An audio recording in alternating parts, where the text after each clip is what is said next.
Hi folks, today we're going to talk about using InDesign's column, threading, and table features to better organize your text. Columns is a great way to basically divide and put guidelines on your page and divide the page into sections. Um, and to work with those is a very fundamental kind of process for anything for print design and or UI design, user interface design, especially for tablets and or handheld devices, but also you can find it within desktop websites.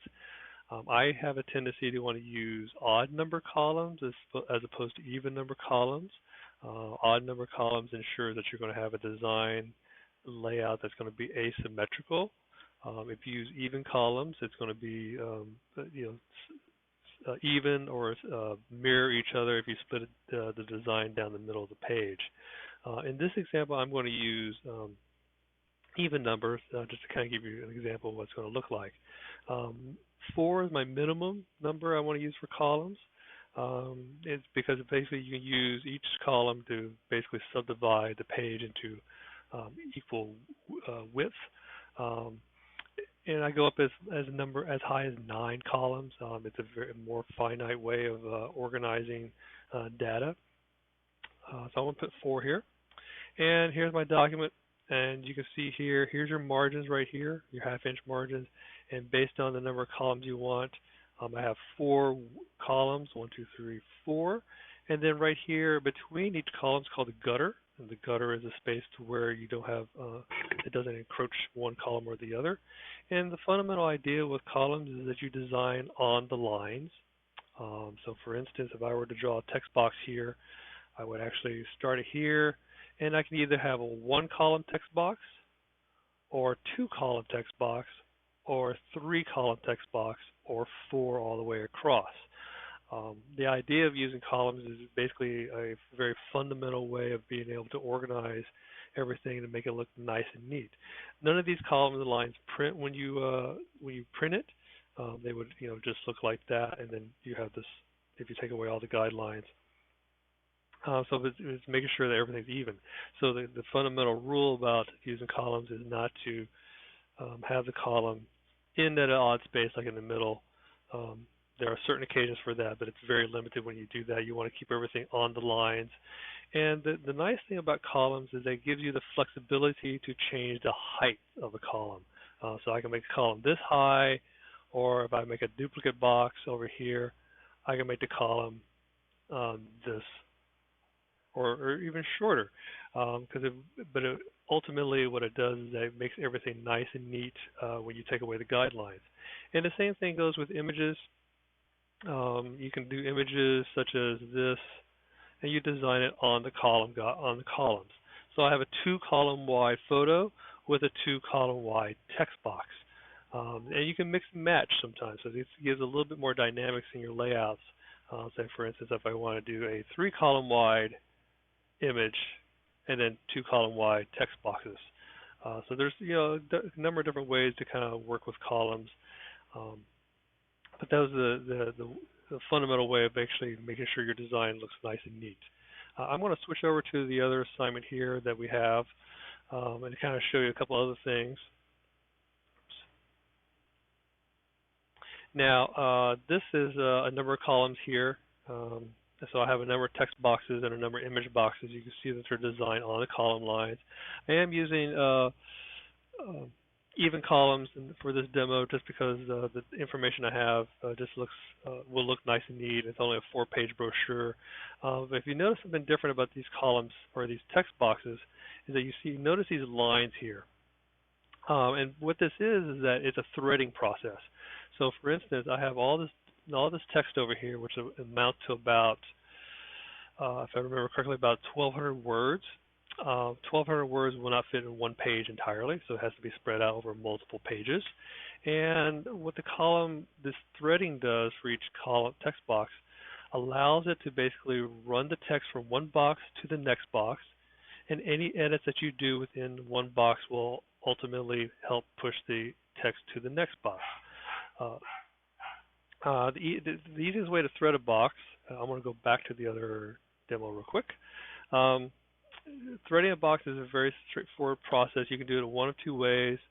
If you do everything kind of lay out at the beginning of a process, you kind of you know be able to thread everything and just wait for text. There are often times in a design project where you don't have all the information, images and or text at one time. Fundamentally what you can do as a designer is kind of lay out the groundwork and the framework for everything to be set.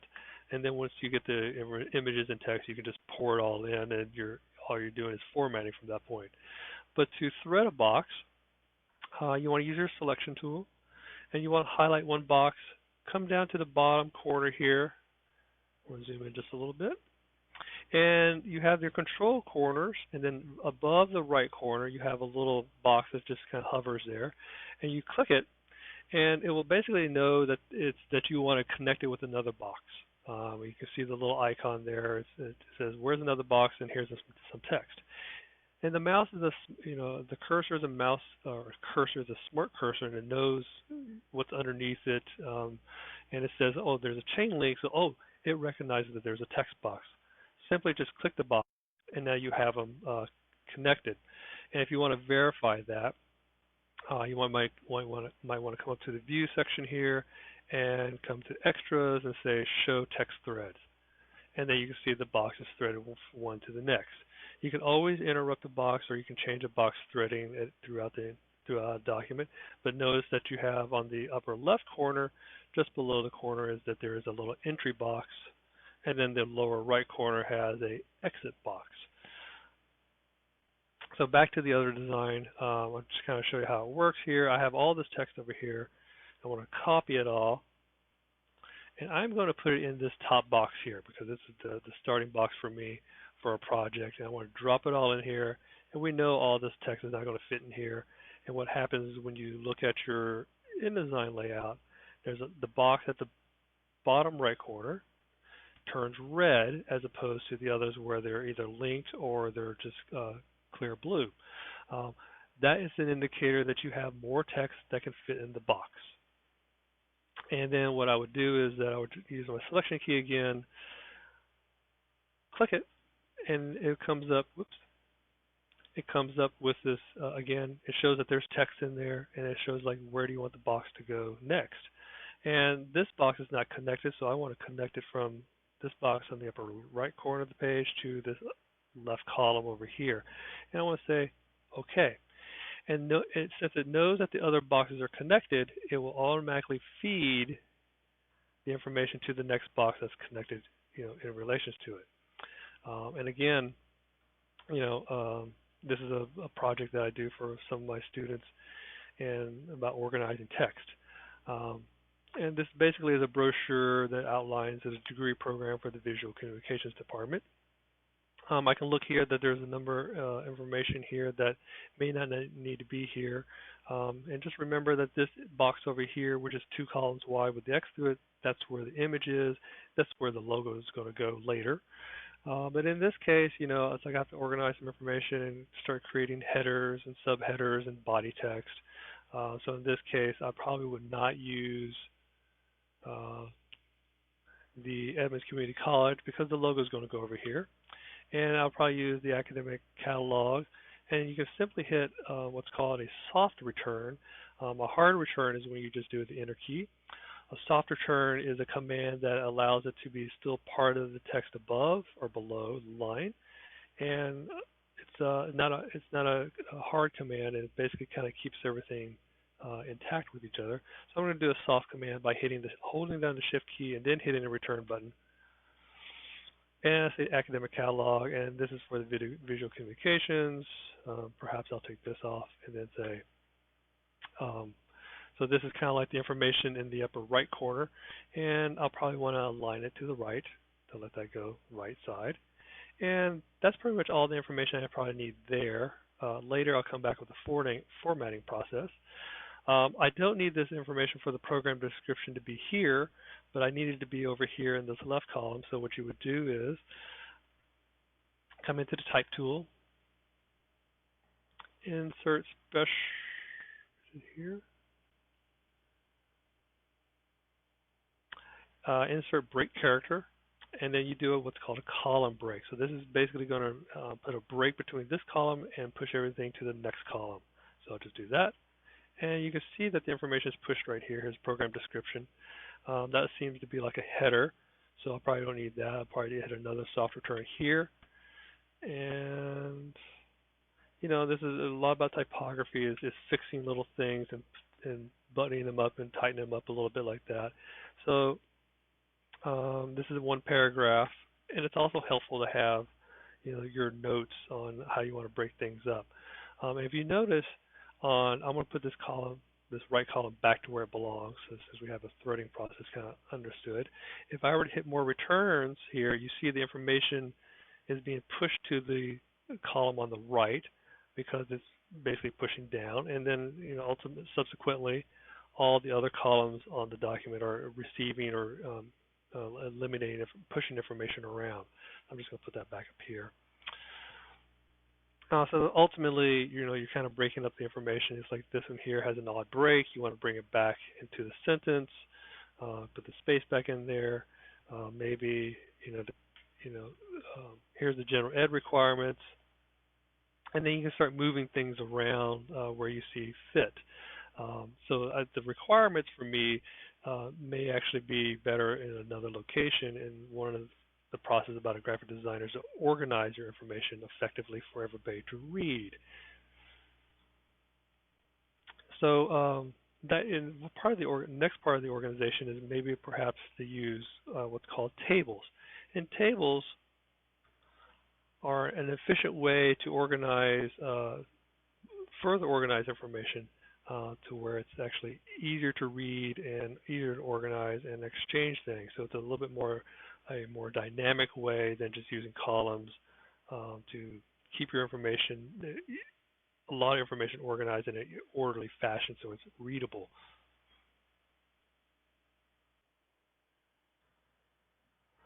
So in order to use tables, I want to zoom out just a little bit.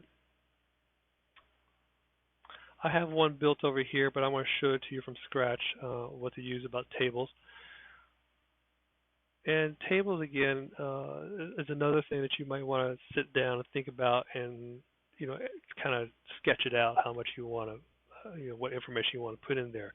For this program requirement sheet, the simple thing is to go up to tables, and then you basically say insert a table. And when you click on the dialog box for insert a table, it comes up with a small dialog box that says, how many rows and how many columns do you want?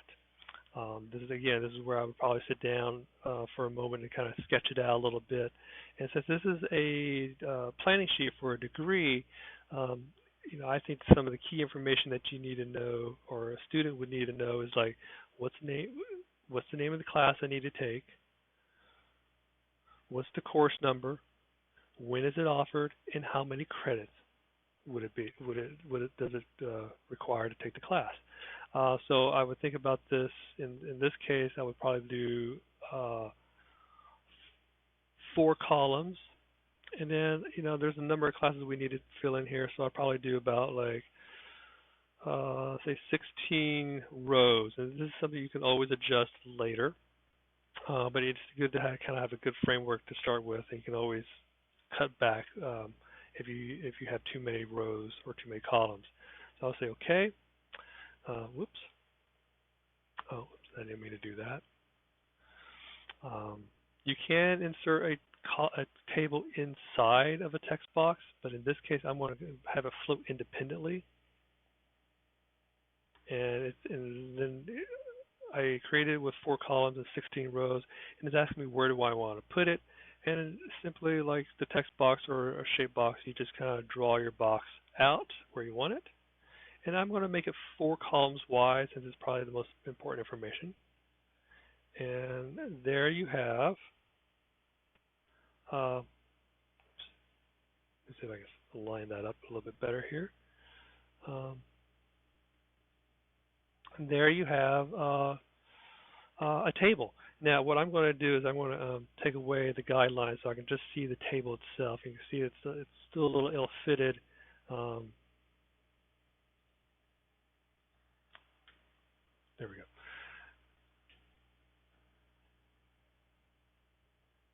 And when you have your table here, you can start entering information. In this case, I'm going to kind of replace it with over and bring over the one that I have here for like we have on the cooking shows. I need to turn the columns or the guides back on so I can make sure if it lines up properly and it kind of fits inside. Again, you want to use the columns as your guide to design everything within the column. There we go. Take away my guidelines so I can see the table itself. And you can see here I have the columns are different widths. There's a wider column here for the name of a course. There's a shorter column just for the credits, and then there's one that's kind of same width for these two here. This is able to accommodate the names of everything. It gives you a little bit of flexibility so it's not too crowded. And again, anything inside of a column, you can always control the content. In this case, I might want to increase this size to maybe 18 point if I need to make it bolder and stand out a little bit more. I can always change the font to be different styles to a bold if I needed to, and so on. And then you can systematically enter the information that you need. So I can always go, fall 2000, fall quarter. This is the classes you need. Winter quarter is the classes you need, and subsequently work your way down the list. The other things you can do with the columns is that you can actually change the columns shading. So that this one here has an alternate shading, so it makes it a little bit easier to read for some folks. You want to make sure that you use shading as a minimal but noticeable. But again, one of the things about design is that we want to make sure that it's accessible. Particularly for folks with a color blindness, a disability that's not necessarily we all see, but many people have. And you want to make sure that there's a contrast between the background and the text. So in this case, I can take that column and change it to different shades. I might just change this down just a little bit more to like maybe about 5% cyan. And it comes out if it's ever printed in black and white, it comes out just a little faint gray. And this is tables again is one of these functional ways to kind of organize information. And once you remove all the guidelines and everything and put it in presentation mode, you'll see that everything's kind of left. There's no lines in there. You could put lines in there if you wanted to. I prefer not to have lines because it has a lot more. It becomes more crowded quickly. But if you wanted to put lines in there, you can simply just highlight it and then go over to where is it here? Got moved around.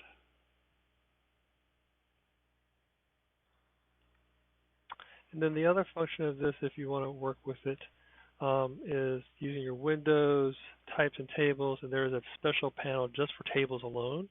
As you can see here, there's different ways you can control the table. If you want to put lines on the, if you want to put individual lines, either vertical or horizontal, to separate each row or column, you can do so. Oops, select all that there. You can see here that the table box here indicates that there's 20 rows and 4 columns. You can change the alignment if you want everything to line center to the box or table, or if you want the orientation of the text to go different ways. So there's a number of different things that you can control here with your table controls. And the idea is that, again, this is an effective way to manage lots of information at one time. So if I were to come back over here, all these classes would be kind of plugged in there where they're supposed to go. Again, making everything a little bit easier and more effective for folks to read. If you have any questions, feel free to email me or just drop in during one of the Zoom meeting times, and we'll have a discussion about tables and tables, columns, and threading your text box. Thanks.